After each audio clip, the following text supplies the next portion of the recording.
Rooney from HORIBA, and today I'm going to present some of the drivers for a hydrogen economy.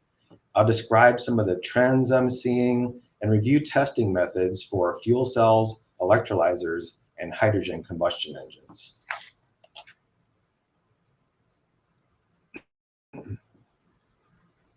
First, a little bit about us. At HORIBA, we're a global organization headquartered in Kyoto, Japan.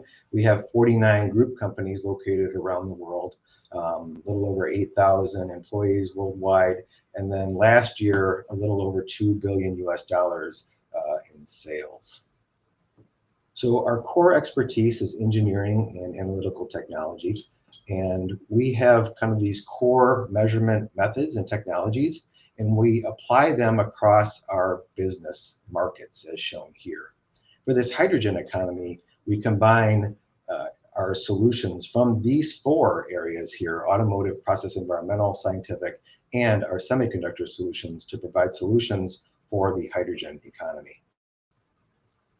We also provide solutions covering the hydrogen value chain, starting with research and development on materials, then moving through manufacturing process control, gas management at point of use for like leak detection or hydrogen purity, solutions for testing that we'll talk about today, engineering consultancy for vehicle development and benchmarking, and then an emerging area for end-of-life recycling. So now moving on, you've already heard probably this morning through many of the different discussions that there's global interest in decarbonization using hydrogen as an energy carrier. Global activities in hydrogen are being accelerated by governmental decarbonization goals and defined strategies on how and where hydrogen can be used to achieve those goals. Many countries have published their strategies, which include multifaceted approaches to address kind of hydrogen production, infrastructure, transportation, as well as utilization. So hydrogen's been used for decades in many industries. However, the goal now is to use clean hydrogen produced from renewable energy. This slide explains a conceptual diagram showing the flow of energy, hydrogen, and carbon in a carbon neutral society. The left-hand side shows the circulation of carbon. Captured carbon from the combustion process is synthesized with hydrogen produced from electrolysis from renewable energy sources, and then converted into synthetic fuels and chemical products. The right-hand side shows the circulation of hydrogen. Hydrogen combustion and fuel cells are considered, and these include analysis of carbon capture units, the catalysts used in synthesis of fuels such as ammonia and methane, electrolysis technology, solid state and lithium ion batteries, the combustion of fuels such as ammonia and hydrogen, and then fuel cell systems. So these areas here on red are areas that we'll discuss and are of interest here today for our test systems. So decarbonization strategies and zero emission vehicle mandates are driving vehicle powertrain change. And if we look at mobility applications plotted by vehicle size and x-axis, the thought is that battery electric vehicles will dominate the short distance applications. And then in the medium and long distance applications, that fuel will dominate, including heavy duty trucks. In between, there's going to be a combination of both, as well as hybrid electric vehicles. Some of the general trends that we're seeing is that the new internal combustion engine development in light duty is decreasing, and manufacturers are upgrading existing test facilities to transition to electrified vehicle development. In the heavy duty sector, the internal combustion engine is expected to be maintained using alternative fuels like CNG, e-fuels, ammonia, and hydrogen. And that is until the fuel cell is proven and the hydrogen fuel cost is reduced and the fueling infrastructure is in place. We're seeing increased investment in heavy-duty fuel cell development for the long-haul applications, including off-road, like locomotive and aerospace. But for those applications, the powertrain configuration will depend on the specific need. So this is today's forecast, and as we know, many uncertainties, the political change, technological disruptions, and material shortages can change this outlook. Confidence in this hydrogen and fuel cell market is given by substantial government financial support and implementation of policies to enable decarbonization goals in industry and in mobility. The EU released the Green Deal, and many countries around the world are providing substantial investment in hydrogen. I've shown some of the major activities for the United States on this timeline here. CARB started the activity in 2020 with the Advanced Clean Cars 2 rule, which mandates zero-emission vehicle sales, in which fuel cells will most likely play a role in 2045 to promote the adoption of hydrogen for the long-haul and heavy-duty truck applications. To promote the adoption of hydrogen, the US DOE invested approximately $4 million in a program called the Hydrogen Shot, whose goal is to reduce the cost of hydrogen to $1 per kilogram by the year 2031 to make it more cost competitive with other fuels. In September 2021, the major investment was made by the US government with the bipartisan infrastructure deal, which earmarking $8 billion for hydrogen production hubs around the US and $1 billion specifically for research on clean hydrogen electrolysis. In that infrastructure deal, we're looking to get 6 to 10 hydrogen production hubs with distribution networks produced around the US to provide availability of hydrogen and building that infrastructure. So the US DOE also dedicated $127 million to the US heavy-duty, medium-duty truck manufacturers with the Super Truck 3 program. So that program that focuses on the development of fuel cell electrified heavy-duty and medium-duty trucks.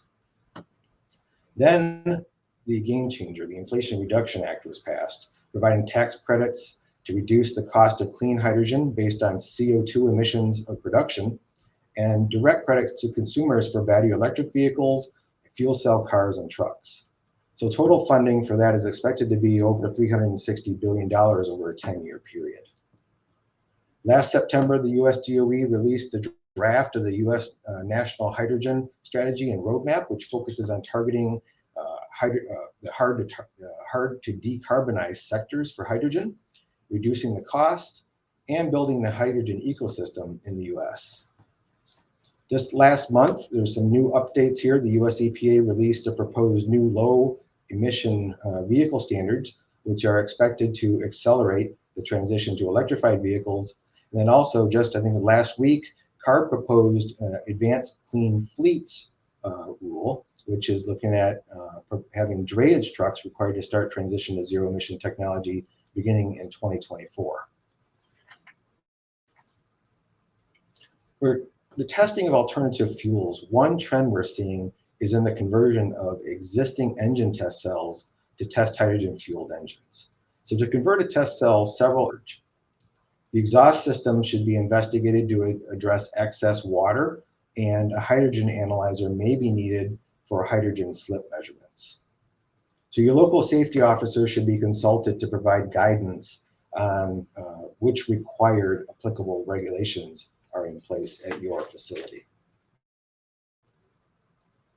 When measuring emissions of hydrogen internal combustion engines, so in addition to the hydrogen fuel supply and an engine dynamometer, so the measurement and test equipment described here may be considered for particulate matter, particulate number measurement, hydrogen concentration analysis, and the measurement of other constituents of interest in the exhaust stream from both the combustion process and or the after-treatment system.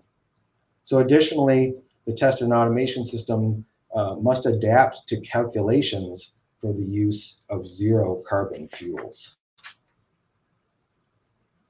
So manufacturers and suppliers of fuel cells and electrolyzers that design for performance validation is required at multiple stages, starting with raw materials, going through multiple stages of development to the final product. So here are some examples for PEM fuel cell, solid oxide fuel cell, solid oxide electrolyzers, and PEM electrolyzers are shown. The testing and validations required at the material level: single cell short stack, full stack, complete system level, all the way to its final implementation in its application, such as a fuel cell vehicle. Additionally, end-of-line production testing is required for quality control. As a fuel cell or electrolyzer goes through development, analysis and testing procedures are performed starting from qualification of materials and metals used in the MEAs, either platinum or gold, through end-of-life post-mortem analysis. Described here are examples of some measurement tools to help with development and production.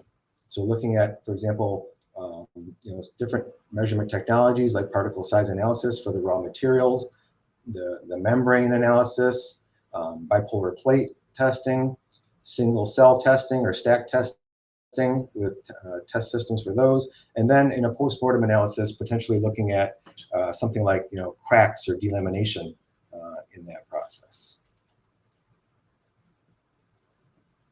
If we look at the membrane electrode assembly production process that are used in PEM fuel cells and electrolyzers, each step of the production process requires validation and quality control during the process. If we start with the catalyst ionomer, solvents, and water combining with the raw materials, and then moving to the catalyst dispersion process, then the coating process, and CCM lamination, then next to the sub-gasket and gas diffusion layer assembly, and finally moving to the end of the process with a completed MEA. So verification of that performance of the MEA can be formed with like a single cell fuel cell test stand. However, to ensure higher quality, analysis and verification at each of the different steps here should be performed during the assembly process. So you see here the quality control measurement techniques are displayed here at each step. But if we take a closer look at one of the processes, the MEA coating process, which is the third step in the previous slide, one of the challenges of the process is the non-uniform distribution of ionomer or catalyst in the wet film. One method to prevent the issue is using inline X-ray fluorescence analysis on the roll during the production process.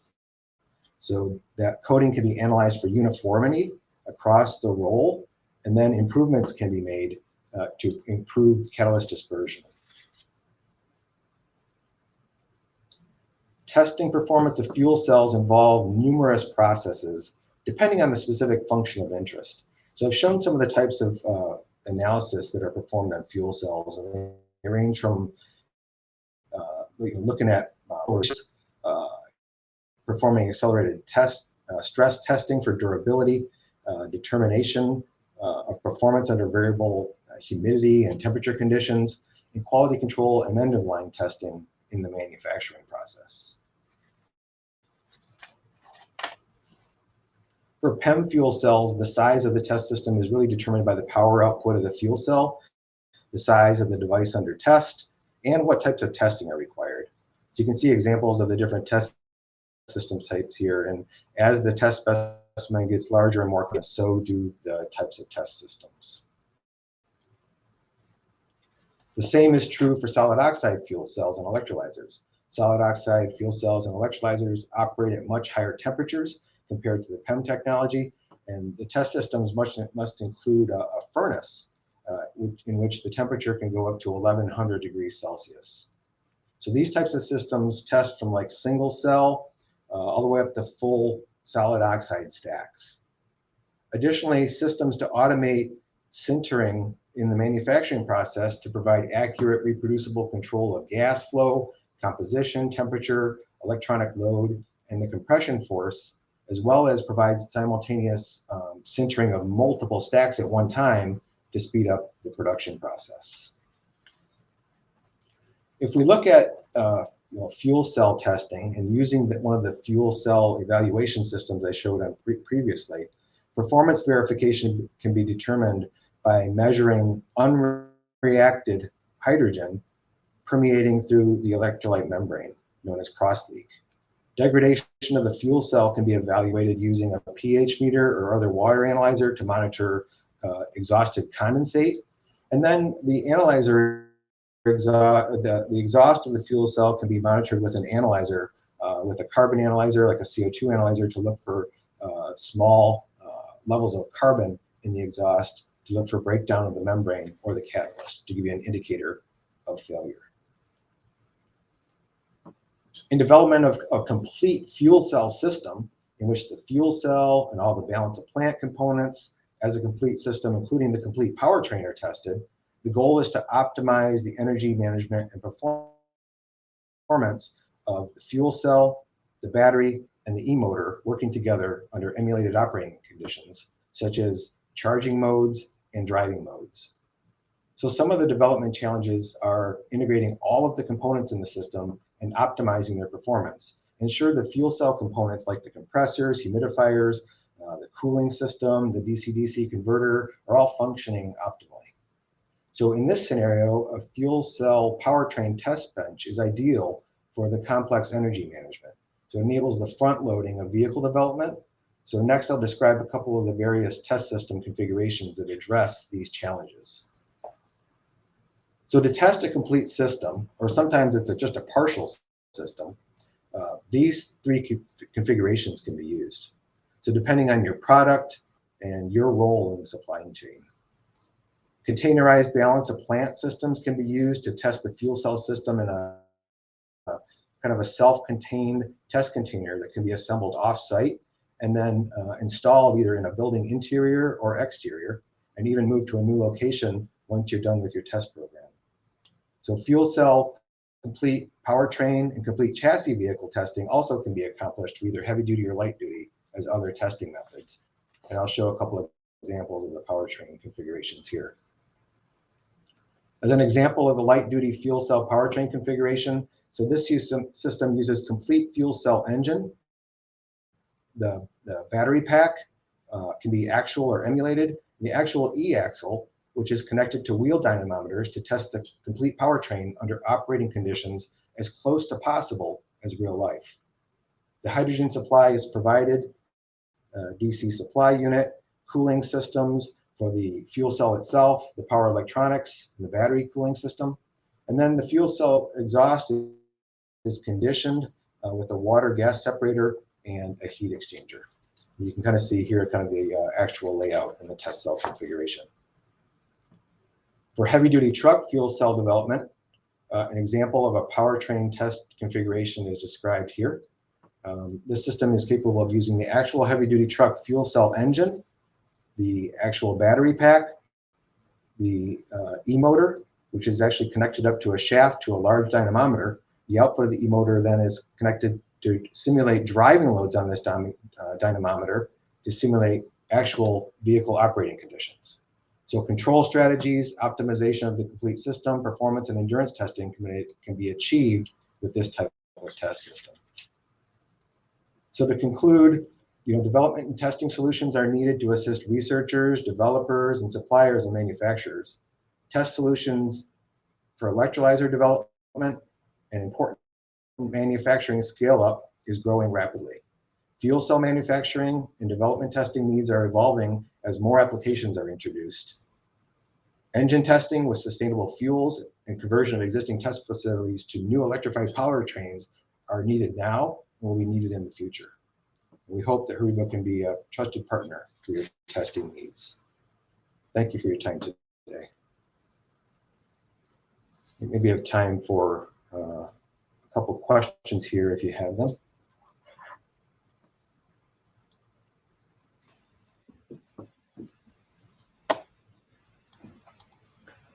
Rick, this is Gretchen. I see that there have been some comments added. I don't see any questions.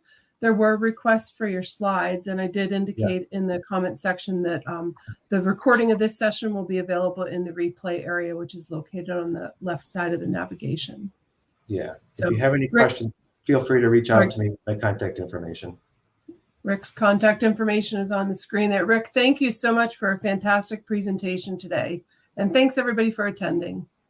Thank you.